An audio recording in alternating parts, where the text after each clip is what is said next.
কোন সূর্যের তাপ, যে সূর্যের তাপের কারণে তোমার আমার অস্তিত্ব ঠিক থাকবে না, ওই সূর্যের তাপ এবল হবে হাসরের ময়দানটা এমন কঠিন ময়দান হবে, যেই ময়দানে বান্দা তোমার আমার কথা চলবে না, তোমার আমার কোনো বেডাগিরি আর বাহাদুরি চলবে না।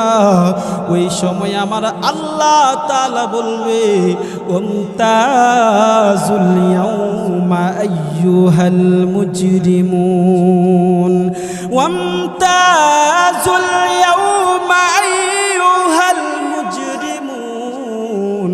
আল্লাহ তাআলা বলবে, কোথায় আজকে মুজরিমের দল, কোথায় ফেরাউন, কোথায় নমরুদ, কোথায় হামান, কোথায় সাজ্জাদ, কোথায় আবু লাহাব, কোথায় আবু জাহেল? আসো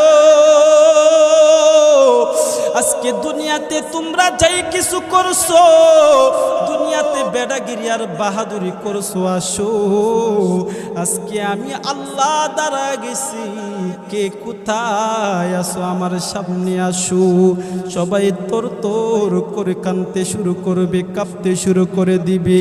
ওই সময় কারো সাহস থাকবে না, সব গুলাই বান্দা তোমার আমার শেষ হয়ে যাবে।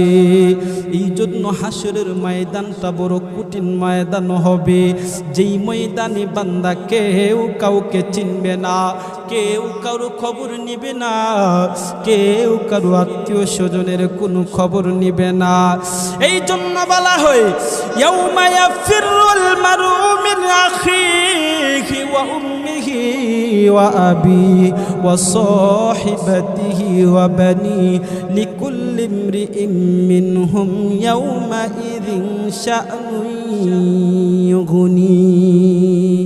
এমন জিন্দিগি বান্দা তুমি দুনিয়াতে কাটাইতেছো, তুমি যদি মুসিবতের মধ্যে পড়ো, বিপদের মধ্যে পড়ো, আজকে দুনিয়াতে তুমি যদি মুসিবতের মধ্যে পড়ো, তোমার সামনে তোমার বাবা দাঁড়া যায়, তোমার সামনে তোমার মা দাঁড়া যায়, তোমার ভাই বোন দাঁড়া যায়, তোমার বন্ধু বান্ধব দাঁড়া যায়, এলাকাবাসী দাঁড়া যায়।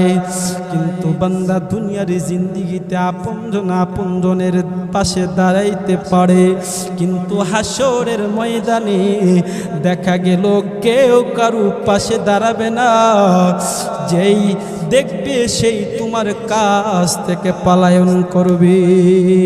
ইয়াউমা ইয়াফিরুল মারউ মিন আখিহি ওয়া উম্মিহি ওয়া আবিহি। ভাই ভাইকে দেখলে ভাগবে, সন্তান বাবাকে দেখলে ভাগবে, বাবা তার সন্তানকে দেখলে পলায়ন করবে। দুনিয়াতে আপন জাপায়া পড়ে, কিন্তু হাসরের ময়দানে শুধু ভাগতেই থাকবে, ভাগতেই থাকবে। কেউ কাউকে পরিচয় দিবে না, কেউ কারো সঙ্গে হবে না, কেউ কাউকে শাফাত করবে না, সুপারিশ করবে না। কেন কেন কেন? ওই সময় সবাই শুধু নাফসি নাফসি বলে কান্না করবে, বাঁচাও আমাকে বাঁচাও, আল্লাহ আপনি আমাকে বাঁচাও। হাদিসের মধ্যে আছে, হাসরের ময়দানে সমস্ত নবীদের দলেরা নাফসি নাফসি বলে কান্না করবে, এমনকি সমস্ত উম্মতেরাও নাফসি নাফসি বলে কান্না করবে। ওই হাসরের কঠিন ময়দান দেখে, ভয়াবহতা দেখে এরকম ভাবে কান্না করবে, যেই কান্নার কারণে এমন অবস্থা হবে, একদল উম্মত তারা একত্রিত হয়ে যাবে। ভয়াবহ হাসরের কঠিন ময়দান দেখে, অবস্থা দেখে তারা পেরেশান হয়ে যাবে, এরকম ভাবে পেরেশান হয়ে যাবে।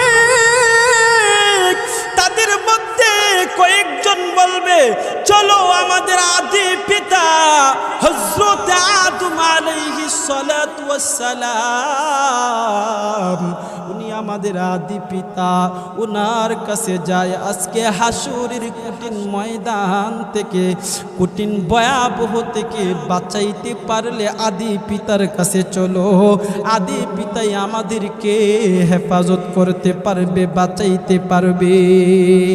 ওই কথা বলে ওই বিশাল বড় জামাত, বিশাল বড় দল পয়গম্বর আদম আলাইহিস সালাতু ওয়াস সালামের কাছে যাবে। এবার আদম আলাইহিস সালাতু ওয়াস সালামের কাছে